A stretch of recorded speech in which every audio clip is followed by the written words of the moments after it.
Racist cop sues the wrong black woman. Not knowing she's a federal prosecutor, a white cop pulls over a black woman and thinks she can teach her a lesson. What she doesn't know is that woman is a federal prosecutor. Before we dive into this story, make sure to subscribe and let me know in the comments where you're watching from.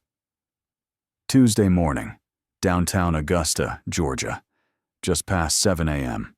The air is still damp with overnight mist, the streets mostly empty, and a sleek black Lexus RX 350 glides gently onto Holston Avenue, a street usually peaceful, but this morning about to become a silent battleground. Rosalind Ellis, 42, is petite in stature, but carries herself like someone used to walking into rooms where power doesn't need to raise its voice. She had just left the old apartment building she'd lived in for over a decade, and had no idea that in 90 seconds, a gun would nearly be drawn, simply because she was a black woman driving a luxury car. Flashing red-blue lights spun behind her. The siren was short and sharp, a command, not a request. Rosalind didn't panic.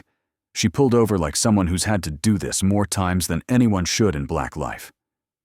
Officer Evelyn Turner's patrol car stopped behind. A tall white woman with neatly tied light blonde hair stepped out, walking slowly, almost leisurely, like she was strolling through her shift. Her left hand hung relaxed, but her right hovered, far too close to the holster. This wasn't a routine stop. This was a performance of power, and Evelyn knew it. Rosalind lowered her window, hands precisely at 10 and 2. A reflex born from too many chances to be misunderstood. Her face wasn't afraid, wasn't angry, just calm, the calm of someone who's stared down hundreds of hearings. "Good morning, officer." Her voice was clear, composed, neither loud nor meek, a proper greeting, yet Evelyn didn't respond. "You know why I pulled you over?" Evelyn's voice was cold, almost interrogative. "I'm not sure. Would you mind telling me?" Rosalind stayed gentle, neither apologetic nor defensive. Evelyn flipped her citation pad, eyes scanning the name on the license. Rosalind Ellis. She dragged the last syllable as if trying to file the name somewhere in a memory, crowded with faces she never really cared about. "What do you do for a living?" Evelyn asked while holding the license. Rosalind tilted her head slightly. "A job. That makes sure people like you don't overstep." The air in the car shifted a beat colder. Evelyn clenched her jaw. The confidence, the wording, the eyes, it all made her feel threatened, not by a weapon, but by intellect and presence. "You talk to cops like that?" "I'm just answering your question, officer." That calm, not everyone could handle it. And Evelyn, who was used to fear in people's eyes, started to lose her composure. "You people," Evelyn muttered, then stopped herself. Rosalind still didn't flinch. She simply tilted her head again, eyes slowly scanning Evelyn's face, the way someone might read a file, not argue with it. "You just said, 'You people.'" No need to say more. Something in the air had shifted. What began as a traffic stop was now turning into a fateful confrontation, and neither of them, especially Evelyn Turner, could foresee that she had just ignited a fire that would burn down her career. When a cop tries to weaponize the system against a black woman, not realizing she's one of the people who wrote the rules of that system, this story doesn't end at the side of the road. It's about to enter a courtroom, and whoever thinks they hold the upper hand is about to get flipped. If you've ever been underestimated by someone in power, keep watching. Evelyn Turner sat in her patrol car, windows up, AC blowing cool air while sweat dotted her forehead. She held the license of the woman who had just calmly responded to her 3 minutes earlier, Rosalind Ellis, and something inside her was unsettled. That name, familiar. Too familiar. And not the kind of familiar like, "I've pulled this person over before." No, It was the kind of familiar that chilled your spine. Evelyn tapped lightly on the steering wheel, trying to recall. Then the image returned. Atlanta, 2020. A closed-door hearing at the Federal Department of Justice headquarters. She had been summoned over a complaint regarding an unjustified arrest of a young black man. The courtroom was packed. No press was allowed, but every seat was taken by lawyers and activists. There was a woman in the front row, black, navy blazer, not recording, not speaking, just taking notes, quietly, sharply. Evelyn remembered the feeling. That woman's gaze had made her unable to look up. She scrambled for her phone and searched for the name, Rosalind Ellis. The police internal network said little. Legal citizen. No record. But Evelyn knew. Some people don't need a record. Just the right influence, in the right place, at the right time. And they could sink a career. So she did what she had done before, opened her citation software, started typing in the phrases too many officers use when they want to flip the script. Uncooperative attitude. Provocative tone, creating officer stress. Emotional harm to law enforcement personnel. All vague, all subjective. But Evelyn knew that if the language was crafted right, anyone could be made to look at fault. She returned to Rosalind's car, handed over the citation. Forced a smile. This could have been easier, she said, as if Rosalind was the one who complicated things. Rosalind took the paper, folded it into quarters, and tucked it into her leather case. No extra words. But what she said next froze Evelyn like a sudden brake on the freeway. I don't need a lawyer. I know the law better than you think. That moment, short as it was, cut like a blade through Evelyn's paper-thin confidence. She turned away, but her polished shoes hesitated to lift. In her mind echoed the sound of gavels and the cold courtroom air. That night, in her fourth-floor apartment in Lincoln Crossings, Evelyn sat before a blank laptop screen. After a few keystrokes, a title appeared. Civil Complaint. Turner veers Ellis reason. Psychological pressure on law enforcement officer, threatening behavior, demonstrated racial hostility. No real evidence, but Evelyn knew, if she framed it right, the system would side with her. It always had, built to trust the uniform over the truth. She called Kyle Sloan, a former police academy classmate, now legal counsel for several city officers. "You serious?" Kyle asked, both surprised and hesitant. "You're filing a civil suit over a traffic stop?" "It wasn't a traffic stop," Evelyn snapped, her voice cold as steel. "It was disrespect. The way she looked at me, like I was disposable." Kyle paused, then said softly, "Just reminding you, if she's someone with influence or media on her side, you'll lose the public long before the court date." Evelyn clenched her jaw. I won't let her keep looking at me like I'm beneath her. Then she hit submit, a sharp ping, a single click that felt like a victory. But no one realized, in that moment, Evelyn had just lit the fuse on a bomb she had no business trying to defuse. That afternoon, as the last rays of sunlight slid across the glass window on the 12th floor of Brickland Towers, Rosalind Ellis received an official email from the local court. "The lawsuit has been accepted. Preliminary hearing scheduled for the 14th. No surprise, no shock. She simply tilted her head, took a sip of black tea, Earl Grey, unsweetened, and turned to look at the framed photograph on her bookshelf. Her father, Judge Lionel Ellis, is in his old U.S. Army uniform. The photo was taken in 1978, the very day he gave a speech on judicial reform at a historically black college in Charleston, the same place where he had once been publicly humiliated by a white officer in front of hundreds of students. Rosalind exhaled slowly, no trace of bitterness on her face, Just a quiet sentence echoed through the stillness of her apartment. Dad, this time I'll make you proud, but not with shouting, with truth. Across the living room, Alyssa, Rosalind's 19-year-old niece, a freshman majoring in political science at Spelman College, jumped up from the sofa. Auntie, is she seriously suing you? You're gonna fight back, right? Rosalind offered only a small smile. I'm not going to fight back, Alyssa.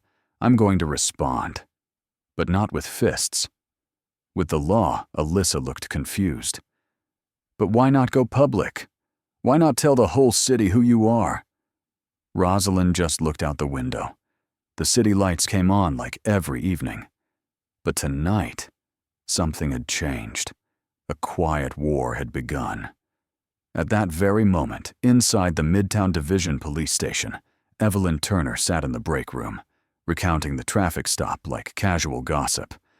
She looked at me like she had a law degree in her glove box and a lawyer live streaming from her dashboard cam. Something like that. Evelyn chuckled dryly. A young Latina officer named Marisol Torres, who had graduated from the academy the same year as Evelyn, sat quietly in a corner. After a pause, she asked softly, "You sure she's just a regular person?" I heard rumors.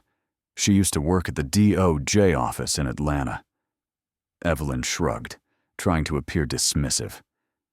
She's probably one of those justice warriors, the type that shows up on podcasts, misquotes Malcolm X, and thinks she's Rosa Parks.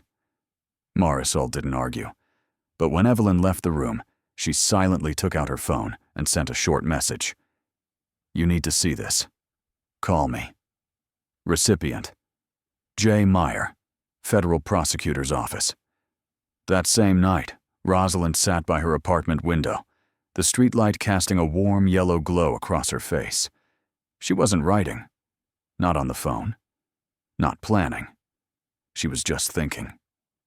Quietly. Thinking about Evelyn Turner, someone she'd only met once in her life, back in 2015. An internal disciplinary hearing. Evelyn had been young then, fiery, arrogant, accused of falsifying a report and using racial slurs against a 16-year-old black student. Rosalind had chosen not to pursue criminal charges. Instead, she had drafted a disciplinary recommendation, proposing to give Officer Turner a chance to improve, as she was still young and still capable of change. "Now," she whispered, "I need to know. Did she change, or just get better at hiding the rot?"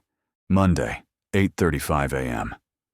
Outside the Richmond County Courthouse, Evelyn Turner stepped out of the police-issued SUV. In front of her were 2 camera lenses, a microphone from the local station, and dozens of tentative footsteps from reporters. A tailored gray suit, slim tie, hair in a tight bun. Evelyn smiled, the kind of smile that says, "I've got this under control." "We're not here for revenge," she said into the camera. "We're here to affirm the dignity of those who serve justice." The quote was immediately posted on the local newspaper's Twitter. Caption: Officer Turner speaks out. Justice needs people who dare to stand up. Inside the courtroom, Rosalind Ellis entered at exactly 8:52. No reporters, no assistants, no lawyer. Just a knee-length navy dress, a thin beige file folder, and eyes, still as deep water. The hallway fell silent for a beat. Some whispered, "She's representing herself. Can't afford a lawyer? How's she planning to beat a cop?" At the plaintiff's table, Evelyn leaned down and whispered to her attorney, a man in an Armani suit with salt and pepper hair. "Who does she think she is? She's about to get crushed." Judge George Wainwright, 62, a former federal litigator, entered the courtroom at exactly 9 o'clock. After checking the docket, he looked at Rosalind through silver-rimmed glasses. "Ms. Ellis, I see you're not represented by counsel. You wish to defend yourself?" Rosalind stood. No rush, no nerves, no theatrics. Yes, Your Honor, and I'll speak clearly and concisely, as required by the rules of procedure. Just one sentence. But every pen in the room stopped moving. In the back row, a young man in a white shirt and navy blazer, looking like a law intern, sat frozen. He didn't pull out his phone, didn't take notes, just watched. Hands clasped, eyes fixed on Rosalind without blinking. Evelyn noticed him. For a moment, tension flashed across her eyes. She didn't know who he was, but her instincts whispered, "That one's not here to learn." 9:15. The hearing began. The plaintiff's lawyer spoke for nearly 12 minutes, detailing emotional distress suffered by the client, disregard for public authority, and a citizen opposing law enforcement out of prejudice. Evelyn nodded as if she were agreeing with fate. Then it was Rosalind's turn. She stood, adjusted a fold in her dress. All eyes were locked on her. "Your Honor," she began, her voice low, clear, each syllable measured like it belonged in a legal manuscript. "I respect the court's time. I will speak only when necessary, and everything I say will be rooted in fact and law." No raised voice, no dramatic flair, yet something in the way she stood made the entire room still. Court officers exchanged glances. The stenographer adjusted her headset. The air shifted. Evelyn whispered, "What? Did she memorize a script from some legal drama?" Her lawyer didn't reply. He was staring at Rosalind, like trying to tune into a frequency and getting nothing but static. During the recess, Evelyn leaned close to Rosalind, eyes narrowed, voice low. "You think you're so clever, don't you?" Rosalind didn't turn. She just said quietly, enough for Evelyn to hear, "Silence isn't weakness. It's a test, to see who fears truth enough to start yelling." Evelyn stood frozen. For the first time since filing the lawsuit, she felt like she may have opened the wrong door. Day 2 of the hearing. 9 a.m. No more camera flashes, no more press statements. Outside the courtroom, the atmosphere was eerily still. But inside, an earthquake was waiting to happen. Rosalind Ellis stepped into the room carrying a gray case file over 3 inches thick, organized with small labeled tabs reading Federal Law, Case Precedents, Supporting Evidence. No one had seen her prepare it. But clearly, she wasn't here to defend. She was here to expose. Judge Wainwright began the rebuttal arguments. "Ms. Ellis, the court is ready to hear your response to the plaintiff's claim, Rosalind Rose, not needing to look at her notes." Her gaze locked directly on the bench. "Your Honor, under Title 42, Section 1983 of the United States Code, an individual, even an officer, can be held civilly liable if their actions violate constitutionally protected rights." The courtroom fell completely silent, not from shock, but from the razor-sharp precision in every word Rosalind spoke. Evelyn Turner, sitting across from her, began to grip her pen so tightly her knuckles turned white. She hadn't expected the defendant to quote specific statutes without hesitation, without repeating herself, like a professionally trained prosecutor.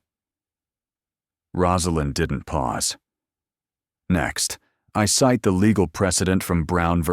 Daniels, 2009, in which the 11th Circuit Court affirmed that a citizen has the right to question or resist a traffic stop if the officer involved has a documented history of abuse of authority."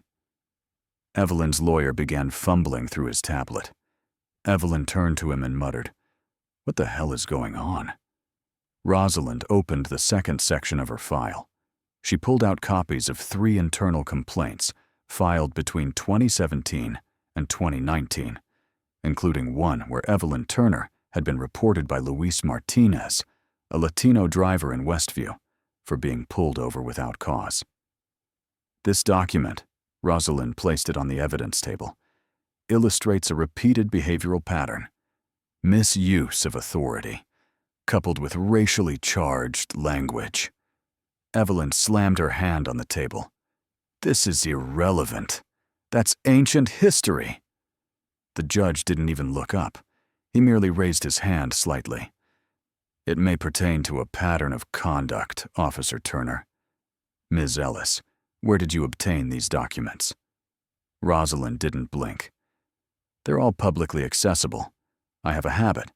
I don't step into a courtroom without tracing things back to the root. Social media began to stir. A well-known legal account on Twitter posted, "Defendant Ellis just dropped federal law and a 2009 precedent like she's lecturing a final-year law class. Something bigger is happening here." By noon, headlines had changed course entirely. Woman sued turns the tables with federal law. Officer Turner may have lit the wrong flame. And then, the phrase number "quiet thunder" exploded across Twitter, TikTok, and Reddit. A 21-second clip of Rosalind reading out the law, eyes unblinking, voice steady, was reshared over 320,000 times within just 6 hours. The most repeated caption? No shouting, no raised fists, just someone who knows the law and the truth. Evelyn began to feel she wasn't just losing control of the courtroom. She was losing something far more valuable, her public image. But what she didn't yet realize was this. Rosalind had only opened the first tab of her file. What came next would weigh even heavier. Evelyn Turner stepped out of the grand doors of the Richmond County Courthouse into the suffocating June heat. Sweat pooled at her temples, not because of the weather. Reporters swarmed in. Microphones reached out like arrows. "Mrs. Turner, what are your thoughts on the defendant's presentation this morning?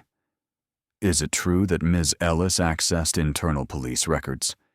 Do you intend to withdraw your suit now that she's cited federal law against you?" Evelyn forced a smile. "She has someone backing her. No ordinary person can speak that fluidly without rehearsing. There's a strategy. The media should be asking who's behind her, not me." A statement meant as both a defense and an attack, but the reporter's eyes no longer sparkled like they had yesterday. One of them, even, closed their notebook and walked away. Inside the courtroom, as people got up for recess, a young man approached Rosalind. White shirt, dark navy blazer, no name tag, no comment. Just the sharp gaze of someone who had been watching the trial from the very beginning, missing nothing. "Your timing is flawless," he said quietly, just for Rosalind to hear. Rosalind looked at him, a slight nod. "You kept your word." He was Jordan Meyer, 31, assistant federal prosecutor at the Department of Justice, once an intern directly mentored by Rosalind 3 years ago. The one who used to call her the silent keeper of light in the darkest rooms. Jordan silently handed Rosalind a thick envelope, sealed in red. "Confidential.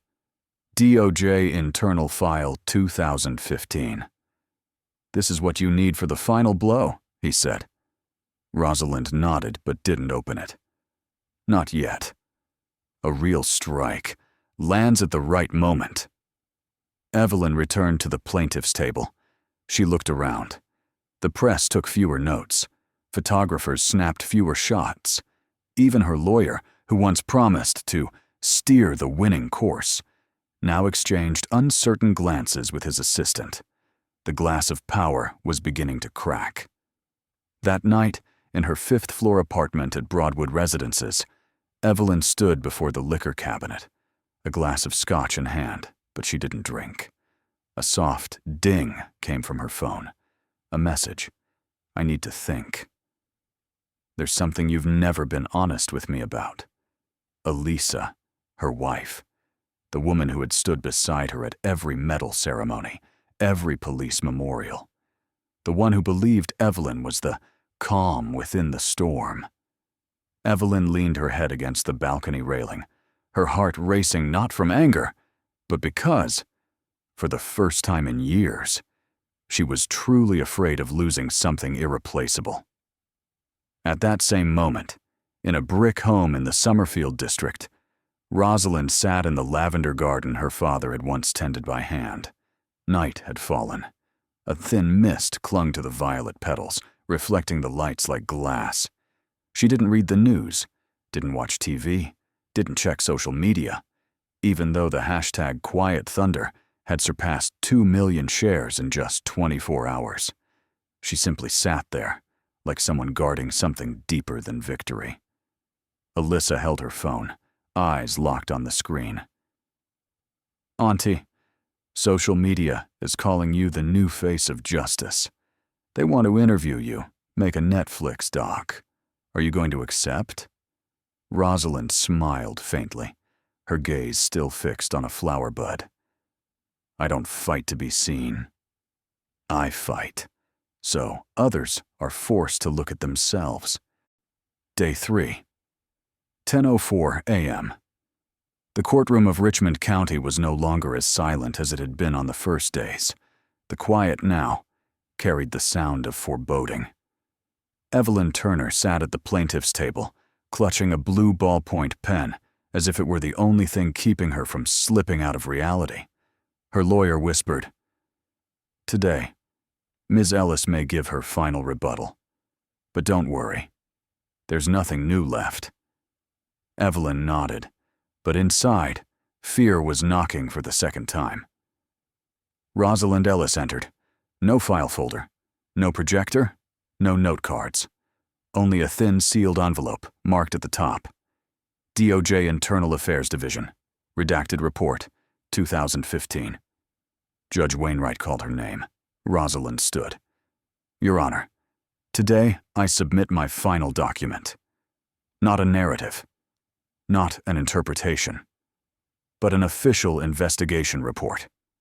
She approached the evidence table and placed the envelope down. "This is an internal report from the United States Department of Justice regarding the conduct of Officer Evelyn Turner in 2015 in Cobb County." The air seemed to freeze. "The incident occurred on August 17th, 2015, Rosalind continued. "A 19-year-old male was dragged from his vehicle without cause, sustaining a bruised left shoulder and abrasions on his right arm. The report clearly states, the officer used racially charged language and showed no signs of following standard police procedure." Someone in the courtroom dropped their pen. A journalist quickly closed their laptop, unable to believe their ears. Rosalind slowly turned to Evelyn. "The person who signed off on the recommendation not to pursue criminal charges against that officer was me." Evelyn stammered, her face drained of color. "What? No. That can't be." Rosalind nodded, her gaze unblinking. "At the time, I thought you were young. Impulsive. I thought someone needed to give you a chance to make things right. And I chose to write a petition requesting internal disciplinary action instead of pressing criminal charges." Her voice held no resentment, only the sorrow of someone who had once placed their faith in the wrong person. The judge remained still, his aged hands folded together, his eyes deep, as though listening to the entire life of a person through only a few spoken lines. From the gallery, a woman stood. Alyssa Turner, Evelyn's wife, the one who had stood by her during last year's commendation ceremony, the one who had said, "I'm proud to have a wife who upholds justice." She didn't speak loudly, nor did she cry.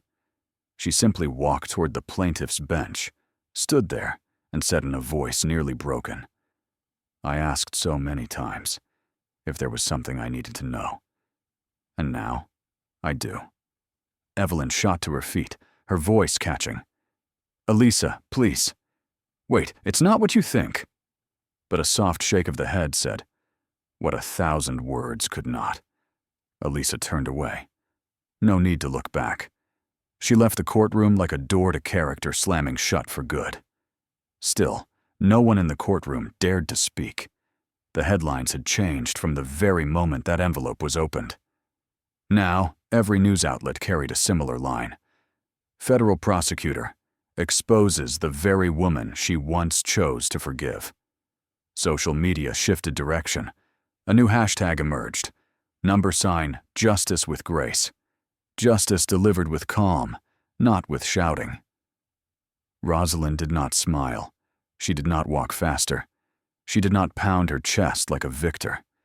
She simply returned to her seat, gently sat down, rested her hands on her lap, and looked ahead, as if everything was only just beginning.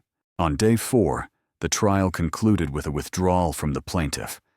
Evelyn Turner no longer had legal representation, nor public support. She left the courthouse in silence. No one escorted her. No one patted her on the back. Not even a look of sympathy remained. At the Federal Department of Justice, an emergency meeting was held via Zoom. The session was chaired by the Deputy Attorney General. On screen, a female colleague spoke up. "Rosalind, with sufficient evidence, you have the authority to prosecute Evelyn Turner under Title 18, Section 242, abuse of power under color of law, plus perjury during sworn testimony." A beat of silence. Everyone turned their gaze to Rosalind's video window. She sat upright, still wearing her modest navy blue suit, her eyes clear as glass. "I know. But I won't pursue charges." A few assistants let out soft murmurs. An older member frowned. "Are you sure?" Rosalind nodded slowly. "She's lost her wife, lost her honor, lost her position, and more importantly, lost herself." She ended the meeting, stepped into the backyard, where a granite stone bore the name of the man she once called the Laughing Wall. Lionel Ellis, former federal judge, humiliated by a white officer while waiting for a train back to Montgomery in 1989. No apology. No charges filed. Rosalind bent down, her hand gently brushing moss from her father's name. "I didn't retaliate, Dad. Not because I'm weak, but because now the law stands with me, and they have to listen."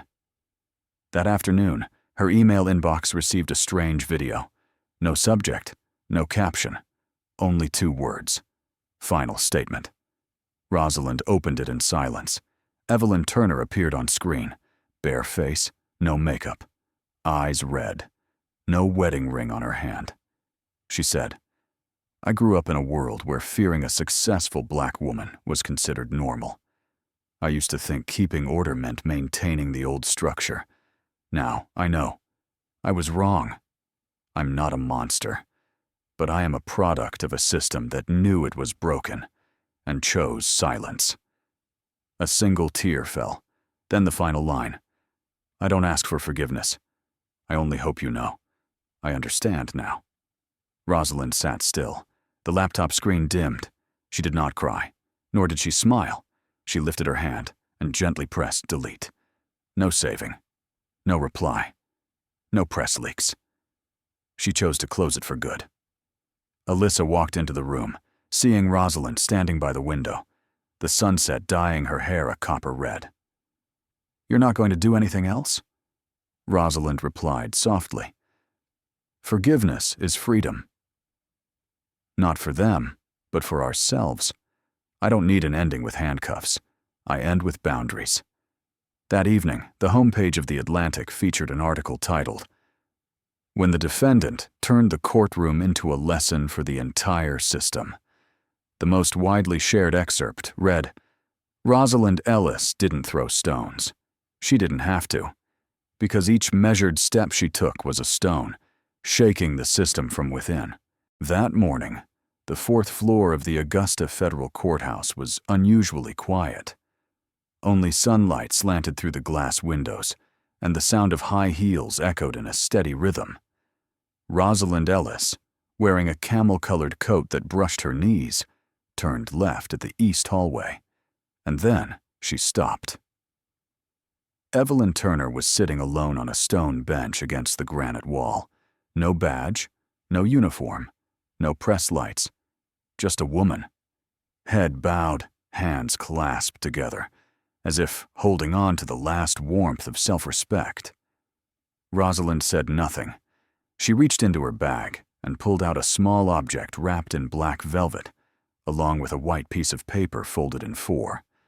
She gently placed them on the bench beside Evelyn, then walked away without turning back. Evelyn raised her head, hesitated for a few seconds, then opened the velvet. It was a hand mirror. No gold inlay. No jewels. Just clear glass, its silver edges slightly worn. Underneath was the paper, with a few brief lines handwritten in firm script. I decline criminal prosecution. No civil suit. I offer no verbal forgiveness. I forgive through action. Rosalind Ellis. Evelyn choked up. Her lips moved, but no sound came. The face in the mirror stared back at her. Not the woman who once stood for the law, but someone who had been warned, been spared, and wasted it. At the end of the hallway, Rosalind paused and slowly turned. Their eyes met. Evelyn rose and walked toward her. Not fast, not forcefully. Just enough for every movement to preserve what dignity remained. "Why didn't you finish me off?" Evelyn asked, her eyes red. Rosalind tilted her head, her voice calm, but each word weighted like stone. "Because I don't need to become you to defeat you." In that moment, no one else was around. No cameras, no trial. Just two women, once on opposite sides, now standing face to face with truth lying between them. "You think I don't know I was wrong?" Evelyn asked, as if looking for a shield of justification. Rosalind shook her head. "Knowing is one thing, but having the courage to face it, without blaming, without hiding, that's what I've been waiting for." Evelyn looked down, still holding the mirror. No badge reflected in it anymore. Only swollen eyes and a face drained of pride. Rosalind turned to leave, not in a hurry. Just before she disappeared around the corner, she left one final sentence. Not to condemn, but to draw the final line. Justice doesn't walk away. It moves forward. And when you're ready, it'll be there. Not to punish, but to witness your change. On the cold bench, Evelyn remained seated, still holding the mirror. No more sobbing, no more excuses. Only the sound of breathing, steady but heavy. As if, for the first time in her life, she was forced to face herself. Monday morning.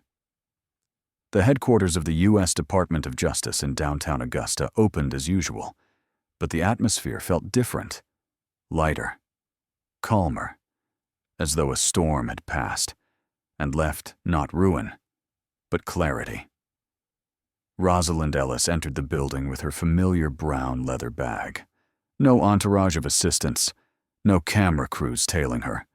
She greeted the guard at the door. "Good morning, Mr. Gaines." "Good morning, Ms. Ellis," the silver-haired man replied with a proud smile. On the third floor, she opened her office.